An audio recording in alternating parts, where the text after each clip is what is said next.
بسم الله الرحمن الرحیم. د خبرونو سرچینه د افغانستان او پاکستان ترمنځ د خبرو اترو پای او د سیمې او امنیتي مسایلو په اړه رغنده بحث. هیواد کې د روسي ورښتونو او سیلابونو له امله د 148 هیوادوالو شهادت.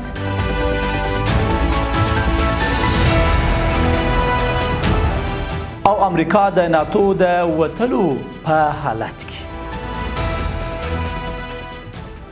د لوی مهربان خدای په سپیڅلي نامه درنو لیدونکو سلام د نن ورځ خبرونو ته ښه راغلاست. نن پنجشنبه د روان کال دوري شلمه نشته زم د بشپړ خبرونه دي. د بهرنیو چارو وزارت ویان عبدالقهار بلخي وایي چې د چین په اورمچی ښار کې د افغانستان او پاکستان رسمي پلاویو خبري پر رغنده فضا کې پای ته ورسېدي. بلخي په ویلمیا کې ویل چې په دې خبرو کې د دوه اړخیزو اړیکو امنیتي موضوعات او سیمه ییز ثبات اړوند مسایلو په اړه هر اړخیزي خبري شوي. په ویلمیا کې دي چې اسلامي امارات د چین له کوربتوب او وسنیت څخه مننه کوي او هیله لري چې دغه بهیر د باور جوړونې ټینګو اړیکو تفاهم او اغیزمنو همکاریو سبب وګرځي.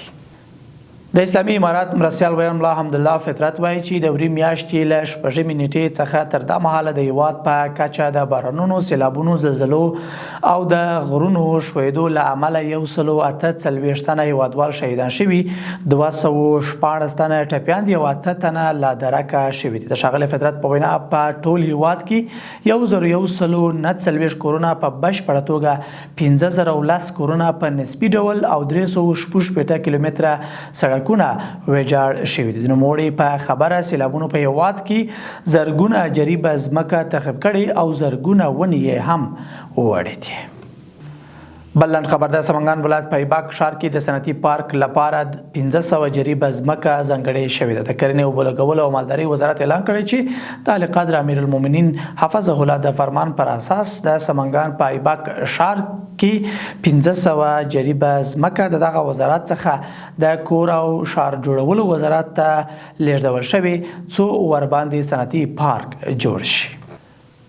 او روسي خبرات چې الجزیرې خبري شبکې راپور ورکړی چې د امریکایي چارواکو له څرګندونو داسې برېښي چې ډونالد ټرمپ اداره د ناټو له تړون څخه پر وتلو غور ورکړی. د سپینې ماڼۍ ویاندې کارولین لیویت په همدې تړاو ویلي چې له ایران سره د امریکا او اسرائیلو جګړه د ناټو لپاره یو ازموینه وه چې ناټو پکې پاتې راغلی دی. نوموړي زیاته کړې چې د امریکا ولسمشر ډونالد ټرمپ به ډېر ژر په همدې تړاو د ناټو له سرمنشي مارک روټه سره جدي او روښانه خبرې اترې وکړي. قدرمنونکو له ملتیا مو مننه. دا د نن ورځ څو مهم لنډ خبرونه. تر بیا ښه وخت او ښه چارې.